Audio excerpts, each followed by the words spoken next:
नमस्कार बच्चों। हम कक्षा 10वीं के बड़े भाई साहब पार्ट पे चर्चा कर रहे हैं। ये उस पार्ट का तीसरा वीडियो है। पहले दो वीडियो का लिंक मैं डिस्क्रिप्शन बॉक्स में डाल दूंगी, अब वहां पर जाकर उसको देख सकते हैं। चलिए आगे कंटिन्यू करते हैं। कैद या समय की पाबंदी पर निबंध लिखो। 2-4 पन्नों से कम ना हो। अब आप कॉपी खोले, सामने खोले, कलम हाथ में लिए उनके नाम को रोइए। कौन नहीं जानता कि समय को की पाबंदी बहुत अच्छी है। इसमें आदमी के जीवन में संयम आ जाता है, दूसरों का उस पर स्नेह होने लगता है और उसके कारोबार में उन्नति होती है। लेकिन इस जरा सी बात पर 4 पन्ने कैसे लिखें? जो बात एक वाक्य में कही जा सकती है उससे 4 पन्नों में लिखने की जरूरत, मैं तो इससे हिमाकत कहता हूँ। यह तो संयम संयम समय की किफायत नहीं बल्कि उसका दुरुपयोग है। व्यर्थ में किसी बात को ठूस दिया जाए। हम चाहते हैं आदमी को जो कुछ कहना हो झटपट कहे और अपनी राह ले। अबे बड़े भाई साहब जो है अपने छोटे भाई को बता रहे हैं कि तुम पास तो हो गए हो, पर तुम मेरी कक्षा में आओगे तो तुम्हें पता चलेगा कि कैसे कैसे कितना कितना काम होता है। पहले उन्होंने बताया ज्योमेट्री में कितना काम करना पड़ता है, हिस्ट्री में अलग अलग हेनरी के नाम याद करने पड़ते हैं। अभी कह रहे हैं कि जैसे समय पे निबंध लिखना है, तो इसमें निबंध लिखने की 4 पन्नों के निबंध लिखने के लिए 4 पेजेस की क्या ज़रूरत है? हमें सबको पता है कि समय का महत्व होता है। सब काम जो समय पे करता है तो सब लोग उससे स्नेह करते हैं, सब उससे प्यार करते हैं। उसकी कारोबार में उन्नति होती है, उसकी प्रोग्रेस होती है बिज़नेस में। पर इसके लिए 4 पन्नों का निबंध लिखना, कह रहे मुझे तो बिल्कुल पसंद नहीं। मुझे तो ये समय की किफ़ायत नहीं बल्कि उसका दुरुपयोग लगता है। कह रहे ये मुझे समय की इसमें यूज़फुल नहीं लगता, इसमें तो मुझे वेस्ट लगता है। ये सब 4 पन्ने का निबंध लिखना वेस्ट लगता है। मगर नहीं, आपको 4 पन्ने रगड़ने पड़ेंगे, चाहे जैसे लिखिए, और पन्ने भी पूरे फुल स्केप आकार के। ये छात्रों पर अत्याचार नहीं है तो और क्या है? अनर्थ तो यह है कि कहा जाए संक्षेप में लिखो। कह रहा है इससे अच्छा तो बोलना चाहिए कि संक्षेप में लिखो, शॉर्ट में लिखो। अभी समय के की पाबंदी पर निबंध लिखना और वो 4 पन्नों के लिए लिखना, तो वो तो वेस्ट हो गया ना। समय की पाबंदी पर संक्षेप में निबंध लिखो जो 4 पन्नों से कम ना हो। ठीक, संक्षेप में तो 4 पन्ने हुए, नहीं शायद 100-200 पन्ने लिखवाते। कह रहा है तो ये शॉर्ट में लिखवाने को कह रहे हैं, वो भी 4 पन्ने। अगर शॉर्ट में ना होते, संक्षेप में ना होते, तो क्या हमसे 100-200 पन्ने लिखवाते? तेज भी दौड़ी और धीरे भी दौड़ी है, मतलब कि तेज भी दौड़ना है और धीरे भी दौड़ना है। उल्टी बात है ना। बालक भी इतनी सी बात समझ सकता है, लेकिन इन अध्यापकों को इतनी तमीज भी नहीं। उस पर दावा है कि हम अध्यापक हैं।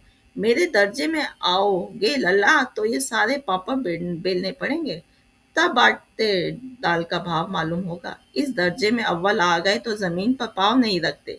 इसलिए मेरा कहना मानिए, और लाख फेल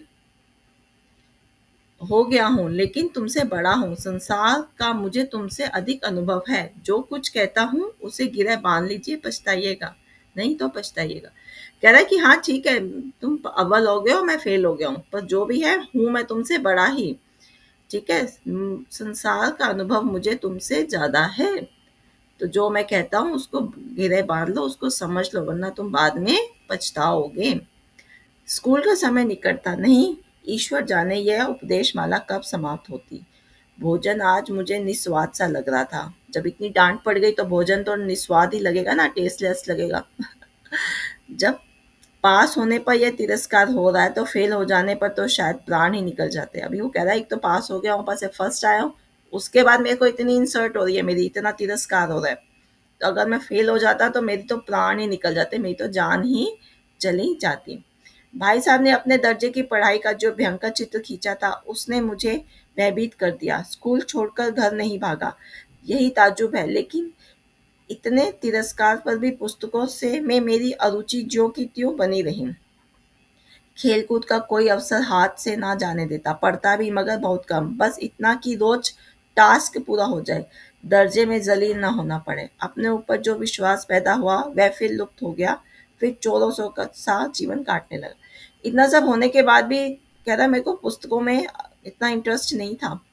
खेलकूद का अवसर मिलता तो मैं उसको हाथ से जाने नहीं देता, बस काम उतना ही करता जो मेरा टास्क, रोज का टास्क जो है काम पूरा हो जाए।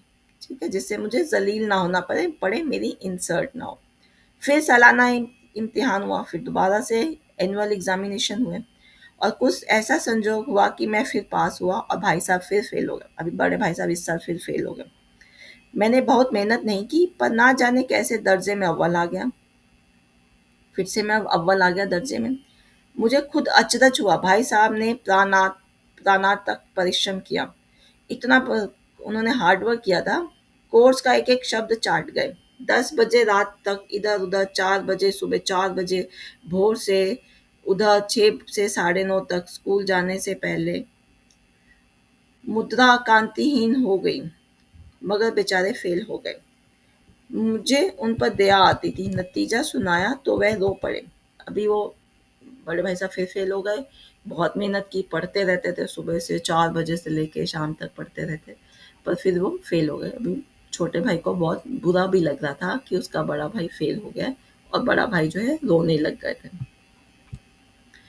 मैं भी रोने लग गया। अभी बड़ा भाई रो रहा, छोटा भी रोने लग गया। देखो कैसा दोनों बड़े भाई और छोटे भाई का आपस में कैसा कनेक्शन है। अपने पास होने की खुशी आधी हो गई। मैं भी फेल हो गया होता तो बड़ भाई साहब को इतना दुख ना होता, लेकिन विधि की बात कौन टाले। मेरे और भाई साहब के बीच में अब केवल एक दर्जे का अंतर और रह गया। मेरे मन में एक कटुल भावना उदय हुई। कई भाई साहब एक साल और फेल हो जाएं तो मैं उनके बराबर हो जाऊं, फिर वह किस आधार पर मेरी फजीहत कर सकेंगे। लेकिन मैंने इस विचार को दिल से बलपूर्वक निकाल दिया। आखिर वह मुझे मेरे हित के विचार से ही डांटते हैं। मुझे इस वक्त अप्रिय लगता है अवश्य, मगर शायद उनके उपदेशों का ही असर है कि मैं धनादत पास होता जा रहा हूँ, और इतने अच्छे नंबर से। अभी पहले तीन दोनों में भाइयों में 3 क्लासेस का डिफरेंस था। अभी 2 बारी भाई फेल हो गया बड़ा वाला। अभी बस एक क्लास का अंतर रह गया। छोटा भाई सोच रहा है कि अभी अगर भाई साहब इस साल भी फेल हो गए तो वो मेरी क्लास में आ जाएंगे। फिर उसको इतना बुरा लगा, उसको उसने क्या किया कि ये जो कटुल भावना है, बुरी भावना उसके मन में आई, कि उसने कहा कि नहीं नहीं, ये ठीक नहीं है। उसने इसको अपने दिमाग से निकाल दिया।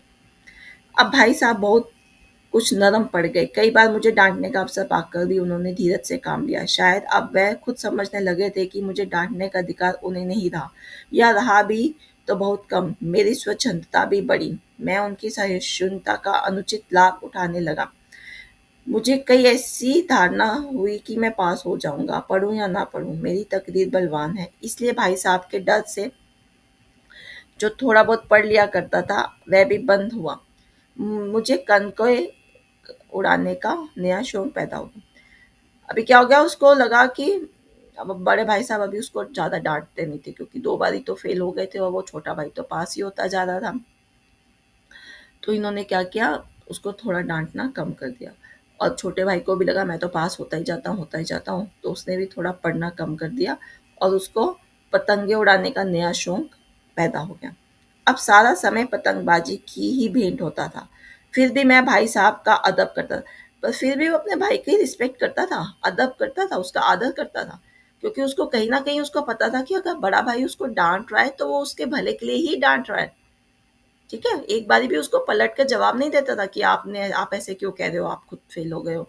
ठीक है, कितना आ, सम्मान करता था अपने भाई का। हालांकि उसको बुरा लगता था जब बड़ा भाई उसको डांटता था, पर फिर भी वो उसको पलट कर जवाब नहीं देता था। उनकी नज़र बचाकर कनकुए उड़ाता था। मांझा देना, कन्ने बांधना, पतंग टूर्नामेंट की तैयारी आदि समस्याएं सब गुप्त रूप से हल हो की जाती थी। मैं भाई साहब को यह संदेह ना करने देना चाहता था कि उनका सम्मान और लिहाज मेरी नज़रों में कम हो गया। छुप छुप के उनसे छुप छुप के खेलता था, पतंग वगैरह उड़ाता था, पर बड़े भाई साहब को ऐसा फील नहीं होने देता था कि मैं उनकी रिस्पेक्ट नहीं करता, उनका वो फेल हो गया है तो मैं उनका आदर सम्मान नहीं करता।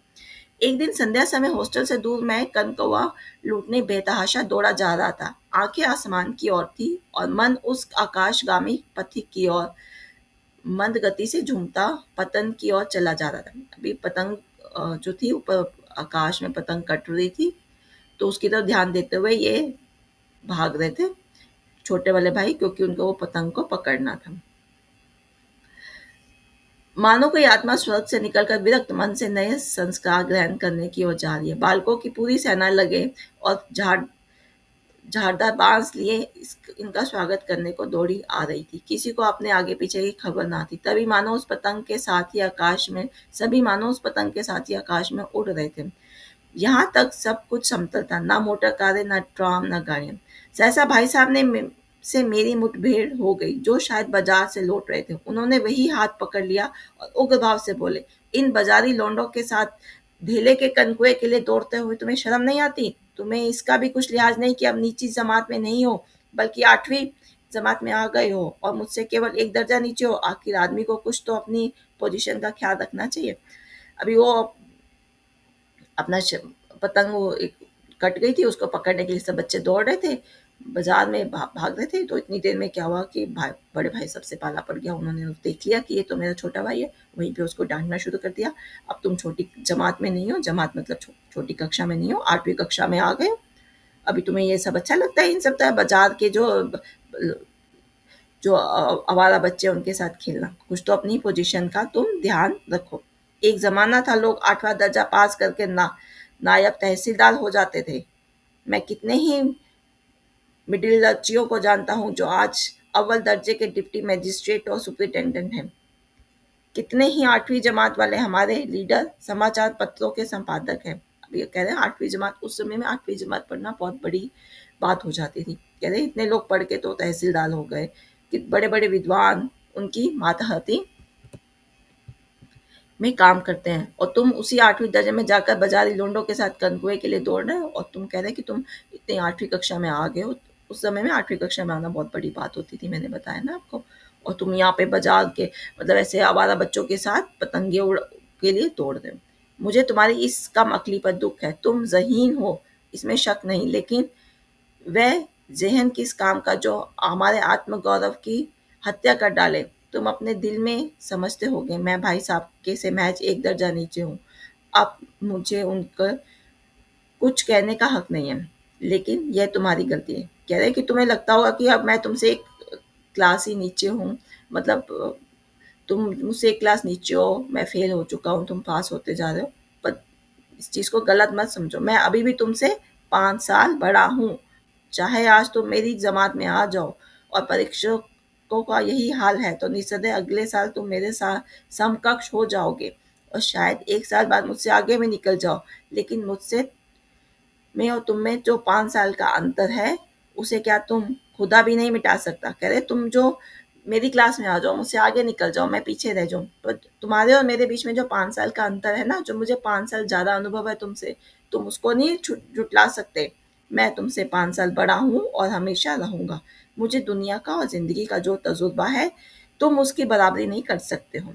चाहे तुम MA, DF, फिल DLT ही क्यों ना हो जाओ। समझ किताबें पढ़ने से नहीं आती, दुनिया देखने से आती है।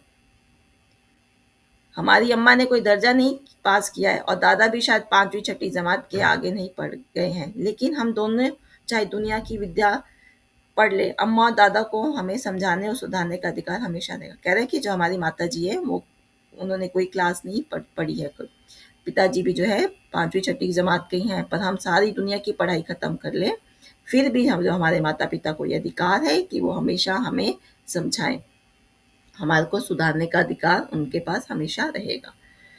इसलिए नहीं कि वो हमारे जन्मदाता हैं, बल्कि इसलिए कि उन्हें दुनिया का अनुभव हमसे ज़्यादा है। उनको दुनिया का तजुर्बा जो है वो हमसे ज़्यादा है।